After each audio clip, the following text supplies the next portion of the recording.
2.1 प्रस्तावना। जैसा कि हमने इकाई में पढ़ा, भारत में राज्यीय राजनीति 5 से भी अधिक दशकों तक नई समस्याओं, प्रक्रियाओं एवं राजनीतिक शक्तियों के उद्गमन से तत्क्षणान्वित हो रही। इन परिवर्तनों ने राज्यीय राजनीति को विशिष्ट पहचान प्रदान की। उन्होंने इनके अध्ययनार्थ विद्वानों का ध्यान आकृष्ट किया। सामाजिक व राजनीतिक वास्तविकता की समझने के लिए कुछ विश्लेषी उपकरणों की आवश्यकता पड़ती है। इस प्रकार के उपकरणों को परिप्रेक्ष्यों अथवा दृष्टिकोणों के रूप में जाना जाता है। बिना किसी दृष्टिकोण के वास्तविकता को समझने का प्रयास अंधकार में टटोलने जैसा है। भारत में राज्यीय राजनीति के प्रतिमानों का प्रग्रहण एवं बोध करने के लिए राजनीति वैज्ञानिकों ने विभिन्न दृष्टिकोणों का प्रयोग किया है। यह बात ध्यान दिए जाने योग्य है कि राज्यीय राजनीति हेतु अनन्य रूप से कोई विशिष्ट दृष्टिकोण नहीं है। राजनीति के किसी भी संक्रिया स्तर पर राष्ट्रीय, राज्य अथवा स्थानीय उसके अध्ययनार्य अभिन्न दृष्टिकोणों को व्यवहार में लाया जा सकता है। दृष्टिकोणों का श्रेणीबद्धन आमतौर पर उस स्तर द्वारा जाना जाता है जिस पर उसे लागू किया जा रहा हो। तदनुसार जब राज्यीय राजनीति के अध्ययनार्थ प्रयोग किया जाता है तो इन दृष्टिकोणों का राज्यीय राजनीति के विश्लेषणार्थ दृष्टिकोणों के रूप में उल्लेख किया जा सकता है। इस इकाई में हम इन दृष्टिकोणों का ही अध्ययन करेंगे। 2.2 व्यवस्थित सिस्टमिक दृष्टिकोण। व्यवस्थित दृष्टिकोण उन दो दृष्टिकोणों में से एक है जो राज्यीय राजनीति के विश्लेषण हेतु सर्वाधिक सर्वमान्य रूप से प्रयोग किए गए हैं। इसे उसके परिवार यथा संरचनात्मक, प्रकार्यात्मक, आधुनिकीकरण अध्या विकासात्मक दृष्टिकोणों द्वारा भी जाना जाता है। इस प्रकार का दूसरा दृष्टिकोण है मार्क्सवादी, जिसका अध्ययन हम अगले पाठांश में करेंगे। वस्तुत 70 के दशक तक वही दो दृष्टिकोण प्रबल थे। जैसा कि हम इस इकाई में पढ़ेंगे, बाद की अवधि में अन्य दृष्टिकोण भी सामने आए, परंतु वे दो दृष्टिकोण किसी रूप में प्रयोग किए जाते ही रहे। कुछ परवर्ती दृष्टिकोण इन दो मुख्य दृष्टिकोणों व्यवस्थित दृष्टिकोण एवं मार्क्सवादी दृष्टिकोण की ही शाखाएं हैं। इसके अलावा कुछ विद्वानों ने एक ही समय में दृष्टिकोणों के मिश्रण को भी प्रयोग किया है। चलिए शुरुआत व्यवस्थित दृष्टिकोण से ही करते हैं। सामाजिक विज्ञानों में व्यावहारिक बिहेवियरलिस्ट आंदोलन के एक हिस्से के रूप में यह दृष्टिकोण राजनीति वैज्ञानिकों द्वारा राजनीतिक व्यवस्था में परिवर्तनों एवं क्रम का अध्ययन करने के लिए अपनाया गया। मूल रूप से अमेरिका में विकसित यह दृष्टिकोण उन देशों की राजनीति का अध्ययन करने के लिए प्रयुक्त हुआ जो औपनिवेशिक शासन से मुक्त हुए थे। 1960 में G.A. आमंड एवं J.S. कोलमैन सन व पॉलिटिक्स ऑफ डेवलपिंग एरियान के प्रकाशन के बाद इन देशों में यह कहानी प्रचलित हो गया। सर्वांगी दृष्टिकोण के मूल अभिलक्षण निम्नलिखित है। राजनीतिक गतिविधियों की इकाई राजनीतिक व्यवस्था होती है। राजनीतिक व्यवस्था में आती हैं राजनीतिक संस्थाएं, दृष्टिकोण एवं प्रक्रियाएं। इस व्यवस्था के विभिन्न घटक दृष्टिकोण संस्थाएं स्वयं को संतुलित एवं प्रतिसंतुलित करती हुई परस्पर अंतरक्रिया, संघर्ष एवं समन्वय करती रहती हैं। ये प्रक्रियाएं एक सामाजिक एवं राजनीतिक वातावरण में होती हैं। ऐसी स्थिति में राजनीतिक व्यवस्था अपने आप कायम रहती है, यह भर नहीं होती। राजनीतिक व्यवस्था तदनुभार लोचदार होती है। अनेक विद्वानों ने भारतीय राजनीति का अध्ययन करने के लिए व्यवस्थित दृष्टिकोण को अपनाया है। इसको संपूर्ण देश की राजनीति के साथ साथ राज्यीय राजनीति के अध्ययन के लिए भी प्रयोग किया गया है। इसके भारत स्तरीय राजनीति हेतु प्रयोग का सबसे महत्वपूर्ण उदाहरण है रजनी कोठारी कृत पॉलिटिक्स इन इंडिया। राज्यीय राजनीति को अध्ययन के विशिष्ट कार्यक्षेत्र की मान्यता मिलते ही व्यवस्थित दृष्टिकोण को अनेक वैयक्तिक विद्वानों द्वारा राज्य विशेष अथवा राज्य समूह के अध्ययनों के अवसर पर प्रयोग किया जाने लगा। उन्होंने राज्यीय राजनीति के विभिन्न पहलुओं का अध्ययन किया। इन पहलुओं में मुख्य रूप में शामिल ये राजनीतिक दल, दलों के भीतर स्वार्थी गुट, जाति, धर्म, भाषा, नेतृत्व, चुनाव, बचाव समूह आदि।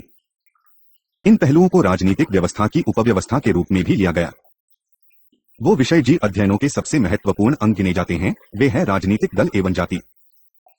पॉल बास तथा रिचर्ड सिसन ने व्यवस्थित दृष्टिकोण का प्रयोग क्रमशः उत्तर प्रदेश तथा राजस्थान में कशिश का अध्ययन किया है। रिचर्ड सिसन ने कांग्रेस के संवैधानिकरण का अध्ययन किया, प्रथा, आधुनिक संस्था, राजनीतिक दल की पारंपरिक जाति व्यवस्था के प्रति अनुकूलता। रजनी कोठारी दरअसल कांग्रेस पार्टी का प्रत्ययीकरण कांग्रेस प्रणाली के रूप में कर चुकी थी।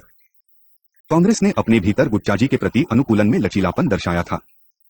अग्रतिशित व्यवस्थित दृष्टिकोण के व्यवहार संबंधी कुछ उदाहरण हैं।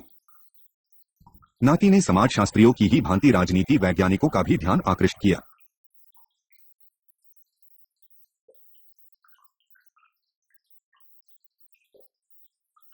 विकासशील अथवा परंपरागत समाजों को समझने के प्रयास में उन्होंने आधुनिकता एवं परंपराओं के बीच अंतक्रिया को पूरी तरह से समझाने के लिए अथक परिश्रम किया।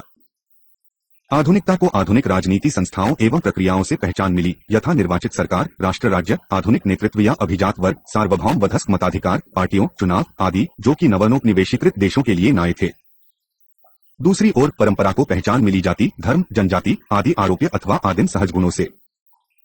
आधुनिकता चुनाव, राजनीतिक दल आदि और जाति जैसी परंपरा के चीज अंतरक्रिया का अध्ययन करते हुए रजनी कोठारी तर्क देते हैं कि नाती और राजनीति के बीच अंतरक्रिया एक द्विमार्गी प्रक्रिया है। जाति और राजनीति दोनों एक दूसरे को बदान डालती हैं। नाती इस प्रक्रिया में परंपरावादी अथवा रीतिबद्ध भूमिका अब और नहीं निभाया करती। यह अब धर्मनिरपेक्ष हो चुकी है। मायर वीनर सन स्टेट पॉलिटिक्स इन इंडिया में प्रकाशित विस्तृत व्यवस्थित दृष्टिकोण के भीतर विभिन्न राज्यों में राजनीति के पुर्गामी अध्ययनों का अनुशीलन करते हुए अनेक विद्वानों ने निम्नलिखित पहलुओं पर ध्यान केंद्रित किया: राजनीतिक प्रक्रियाओं का सामाजिक एवं आर्थिक परिवेश, राजनीतिक प्रक्रियाओं की कर्मोवेश पूर्ण परिभाषा और राज्य सरकार का कार्य प्रदर्शन। सामाजिक एवं आर्थिक परिवेश के अध्ययनार्थ प्रमुख रूपांतरों में शामिल में सामाजिक विन्यास, जाति, धर्म, भाषा आदि। आर्थिक दृष्टिकोण ग्रामीण शहरी विभाजन है। राजनीतिक दलों की साथ की जाने वाली प्रक्रियाओं की कामोवेश पूर्ण परिभाषा, कांग्रेस के भीतर गुटबाजी पर विशेष जोर के साथ, हित समूह, नेतृत्व प्रतिमान एवं सार्वजनिक नीति पर विवाद तथा सरकार के कार्य प्रदर्शन का मूल्यांकन मुख्यतः वस्तुओं व सेवाओं के वितरण के लिहाज से किया जाता था। विद्वानों ने इन रूपांतरों का प्रयोग भिन्न भिन्न अवस्थाओं में किया, परंतु उनके विश्लेषण का सर्वसामान्य बौबा व्यवस्थित दृष्टिकोण ही रहा। विभिन्न राज्यों संबंधी अध्ययन जो इकबाल नारायण सन स्टेट पॉलिटिक्स इन इंडिया में प्रकाशित किए गए हैं, वे भी व्यवस्थित दृष्टिकोण में ही ग्राह्य है। वे भी राज्यीय राजनीति के संदर्भ को प्रमुख स्थान देते हैं। इस संदर्भ में शामिल है इतिहास, राज्यों की राजनीतिक प्रतिष्ठा, राष्ट्रीय आंदोलनों में राज्यों की भूमिका, जातियों एवं धार्मिक संगठन, आर्थिक विकासों के स्तर तथा शिक्षित मध्यवर्गों की भूमिका। इन निर्धारक तत्वों अथवा संदर्भ के स्तरों की भिन्नताएं राज्यीय राजनीति की भिन्नताओं में प्रकट हो जाती है। इन भिन्नताओं के बावजूद इन अध्ययनों में विश्लेषण का व्यवस्थित दृष्टिकोण व्यवस्थित विश्लेषण ही है। व्यवस्थित दृष्टिकोण विभिन्न पहलुओं से आलोचना का शिकार हुआ है। इसकी सबसे कटु आलोचना मार्क्सवादी विद्वानों द्वारा की गई है। उनका तर्क है कि व्यवस्थित दृष्टिकोण राजनीति में वर्ग की भूमिका को जंदेला करता है, वह राजनीतिक प्रक्रियाओं में इतिहास के महत्व का तलोचोदन करता है, वह राज्य को राजनीतिक व्यवस्था का दास बना देता है और उसका साम्राज्यवाद जैसी बाहरी ताकतों पर असर डालने हेतु देश के भीतर की राजनीति से कोई संबंध नहीं है। वे निश्चय पूर्वक कहते हैं कि व्यवस्थित दृष्टिकोण मूल रूप से परिवर्तन विरोधी एवं यथास्थितिवादी है। 2.3 मार्क्सवादी दृष्टिकोण। मार्क्सवादी दृष्टिकोण राजनीति का विश्लेषण उत्पादन के वर्ग संबंधों अथवा सामाजिक संबंधों तथा उत्पादन बलों के आधार पर करता है। वह राजनीति को वर्ग संबंधों के प्रकटन के रूप में लेता है। किसी भी समाज में राजनीति आर्थिक संबंधों द्वारा ही प्रभावित अथवा निर्धारित होती है। राज्य समेत राजनीतिक संस्थाएं वर्गणितों का प्रतिनिधित्व ही करती हैं और एक वर्ग विभाजित समाज में वे उच्च अथवा सुसंपन्न वर्गों के हितों को ही देखते हैं। व्यवस्थित दृष्टिकोण से भिन्न मार्क्सवादी दृष्टिकोण एक विकासशील देश में राजनीति को विकसित देशों के साम्राज्यवाद से जोड़ता है। साम्राज्यवाद विश्व बैंक व अंतर्राष्ट्रीय मुद्राकोष आई जैसी अंतर्राष्ट्रीय वित्तीय संस्थाओं की शर्तबद्धताओं द्वारा विकासशील देशों में राजनीति को प्रभावित करता है। इन शर्तबद्धताओं के परिणामस्वरूप विकासशील देशों के भीतर राज्य ऐसी नीतियां सोच निकालते हैं जो आम जनता को प्रतिकूलतः प्रभावित करती हैं। इन नीतियों की जानिब लोगों की प्रतिक्रिया ही शासक वर्गों के विरुद्ध संघर्ष का हिस्सा बनती है। व्यवस्थित विश्लेषक से भिन्न मार्क्सवादी दृष्टिकोण राजनीति को उसके इतिहास से जोड़ता है। वह सामाजिक व राजनीतिक वास्तविकता को अच्छी तरह समझने के लिए इंदात्मक भौतिकवाद के सिद्धांत का प्रयोग करता है।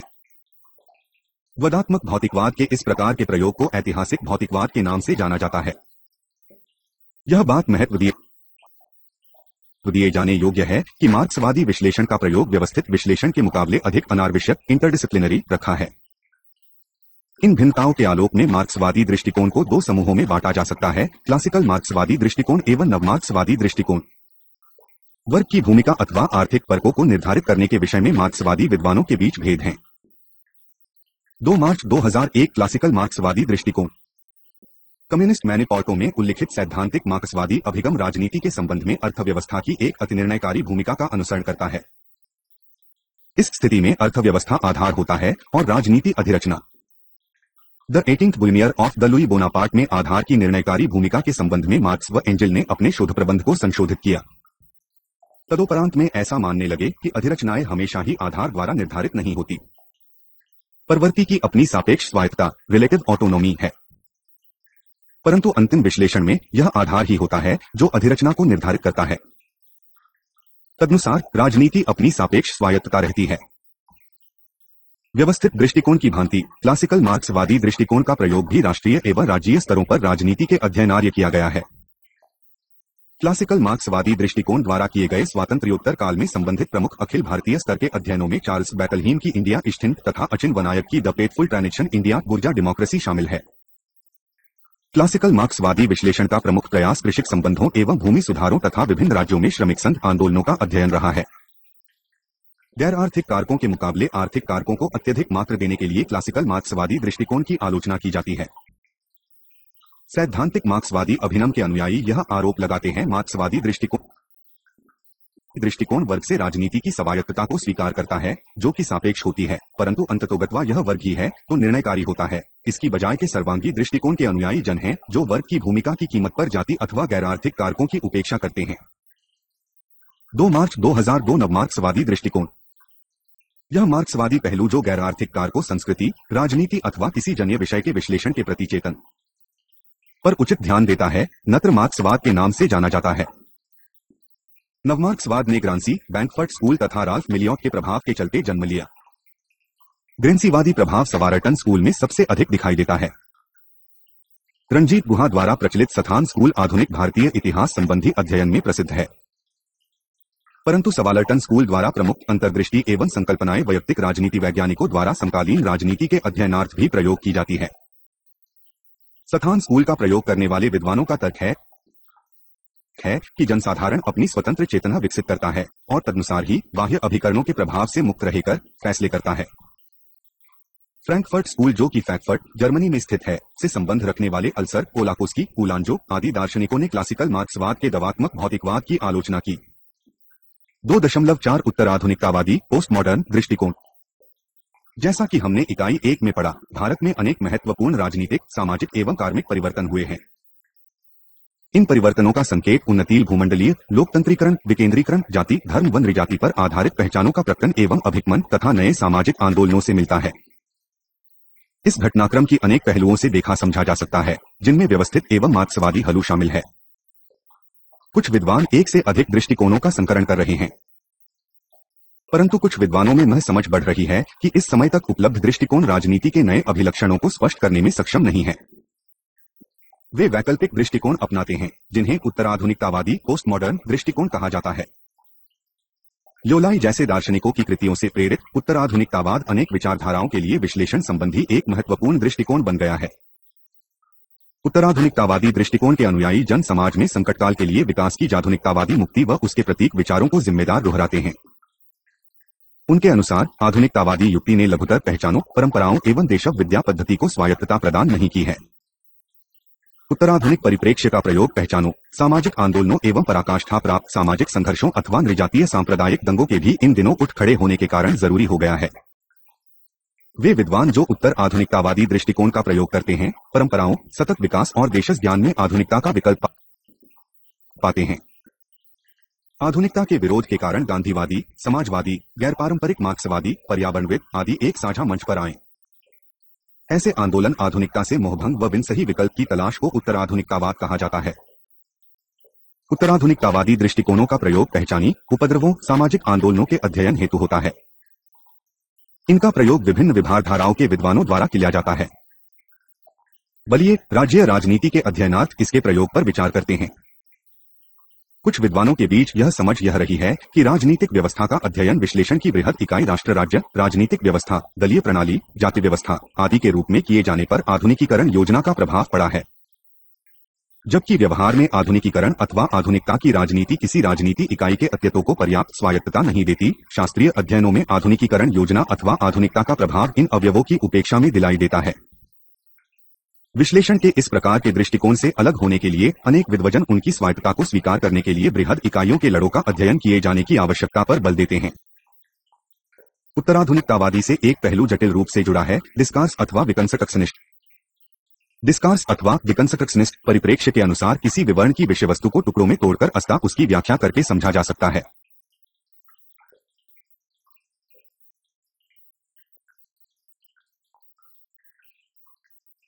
उसे समझने का सबसे अच्छा तरीका उक्त विवरण का ज्ञान शक्ति व व्याख्याक रचना के लिहाज से प्रासंगिकरण करना है, जो क्षेत्र औरों के अलावा माइकार पुको द्वारा व्यापक रूप से सैद्धांतिकृत किए गए हैं।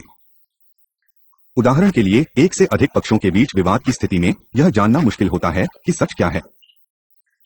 विवाद में हर पक्ष अपने बयान को सही ठहराता है और तर्कसगत रूप से यह पता लगाना कठिन होता है कि कौन सा बयान सच्चा है। इस प्रकार की स्थिति में यदि विवाद पक्षों व उससे जुड़ी प्रक्रियाओं को विशिष्ट प्रसंग में रखा जाता है तो उसे समझना संभव हो जाता है। पॉल ब्रास ने अपनी पुस्तकों व west of an idol text and contexts in representation of collective violence तथा ब्रॉडकॉन of Hindu Muslim violence in contemporary India में सामाजिक समूहों के बीच नृजाशीय दंगों के विश्लेषणार्थ एक दृष्टिकोण विकसित किया है। उसका तर्क है कि दंगों में वास्तविकता को समझना मुश्किल होता है। वह सिर्फ दंगों, संस्थाओं, व्यक्तियों एवं प्रक्रियाओं को उचित प्रसंग में रखकर ही संभव हो सकता है। 2.5 संघ निर्माण दृष्टिकोण। यह दृष्टिकोण आधुनिकीकरण अथवा विकास के विपरीत तैयार किया जाता है ताकि आत्मनिर्णयन आंदोलनों से जुड़ी समस्याओं का अध्ययन किया जा सके, यथा देश की चाहरी सीमा पर स्थित राज्यों, खासकर उत्तर पूर्व भारत में स्वायत्तता आंदोलन, विप्लव, पृथकतावादी आंदोलन तथा उनके कारण उठने वाले विवाद। इसको जम्मू कश्मीर, पंजाब व किसी अन्य राज्य में भी लागू किया जा सकता है, नहीं आत्मनिर्णयन आंदोलन होते हैं। इस पहलू की सबसे सुस्पष्ट अभिव्यक्ति संजीव बरुआ कृत इंडिया अगेंस्ट इटसेल्फ में पाई जाती है। इस पहलू के समर्थकों का कहना है कि संघवाद, आत्मनिर्णयन आंदोलनों आदि की समस्याओं के अध्ययनार्य आधुनिकीकरण अथवा विकास दृष्टिकोण राष्ट्र राज्य के गठन की और अभिनत है। वह उन घटकों के दृष्टिकोण की उपेक्षा करता है जो राष्ट्र राज्य का निर्माण करते हैं। राष्ट्र राज्य उनके अनुसार वस्तुतः एक संरचना है। इस प्रकार का मनोगत दृश्य मुद्दों को परंपरा एवं आधुनिकता के बीच द्वैयाफ्य, अभिलाषापूर्ण नए सामाजिक बलों के बीच असंगति तथा उनकी मांगों को पूरा करने हेतु व्यवस्था की समर्थता के लिहाज से देखते हुए राज्यों की समस्याओं को टालता है। नीति निर्मातागत तथा देश में प्रभावी मत का प्रतिनिधित्व करते विद्वजन संविधानी राज्यों के पहलू को ध्यान में नहीं रखते हैं। वे छोटे राज्यों की ओर सौतेला और अपवाद व्यवहार अपनाते हैं। संजीव बरुआ का सुझाव है कि राष्ट्र राज्य के पहलू को हटा दिया जाना चाहिए ताकि असली संघ निर्माण परिप्रेक्ष्य को अपनाया जा सके, जिससे उपराष्ट्रवाद तथा सर्वभारतीयवाद के संबंधों को मजबूती मिले। 2.6 सामाजिक पूंजी दृष्टिकोण। पटनकृत making democracy work civil traditions in modern Italy के प्रकाशन के साथ ही सामाजिक पूंजी जनजीवन में संघों के महत्व का अध्ययन करने हेतु नितांत लोकप्रिय संकल्पना हो गई है। सामाजिक पूंजी को सभ्य समाज व लोकतंत्र के अस्तित्व का सूचक समझा जाता है। संघों से संबंधित टॉकविलवादी टुक्वेलियन धारणा पर ध्यान खींचते हुए पटन ने सभ्य समाज की धारणा को लोकप्रिय बनाया, जिसके सहज गुण है आस्था, साझा मूल्य व मानदंड तथा संभसदस्यों के बीच संचार जाल बिछाना। नए सामाजिक आंदोलनों, सभ्य समाजों व यथार्थ लोकतंत्र के अध्ययन हेतु बोध का उदय होने से इस परिप्रेक्ष्य के महत्व में इजाफा हुआ है। विलंडित समाजों में सामाजिक पूंजी के अध्ययन हेतु प्रयास में ही विद्वानों ने इसे महत्व दिया है।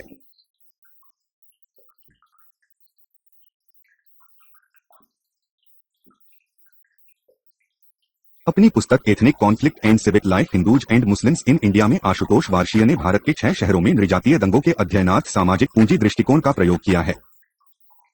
उनका तर्क है कि नृजातीय दंगे उन्हीं शहरों में होते हैं जहां लोग अपने बीच अच्छे संघीय संबंध नहीं रखते, और ये वहां नहीं होते जहां संघीय संबंधों का अभाव होता है। यह एक शहरों के युगम का अनुभवजन्य अध्ययन को लेकर अपने तर्क को सिद्ध करने का प्रयास करते हैं, जिनमें से 3 ने तो बंगों को देखा है मगर शेष 3 ने नहीं। इसी प्रवृत्ति को लेकर अनेक अध्ययन भिन्न होने कुछ राज्यों में राजनीति के अध्ययनार्थ सामाजिक पूंजी को दृष्टिकोण को माना है। द्वैपायन भट्टाचार्य, नीरजा जयाल, सुधा पई एवं विष्णु ए महापात्र द्वारा संपादित इंटरमीटिंग सोशल कैपिटल में प्रकाशित किए गए हैं। इन अध्ययनों के विद्वानों के छिन्न भिन्न सामाजिक कर में सामाजिक पूंजी के अस्तित्व की संभावना तथा भारतीय राज्यों में लोकतंत्र से उसके संबंध के अध्ययन करने का प्रयास किया। 2.7 चुनाव अध्ययन हेतु दृष्टिकोण। चुनावों को लोकतंत्र के अस्तित्व संबंधी सबसे सार्थक माध्यम माना गया है। लोकतंत्र की महज न्यूनतमतावादी धारणा का द्योतक होते हुए भी जो उसके आलोचकों के अनुसार सत्तावाच लोकतंत्र से भिन्न नच्चे लोकतंत्र के अस्तित्व को हमेशा सिद्ध नहीं करते हैं। लिस्ट पर भी चुनाव भारत में अपने कार्यान्वयन के विभिन्न स्तरों राष्ट्रीय, राज्यीय व स्थानीय पर लोकतंत्र के सबसे महत्वपूर्ण अभिलक्षणों में है।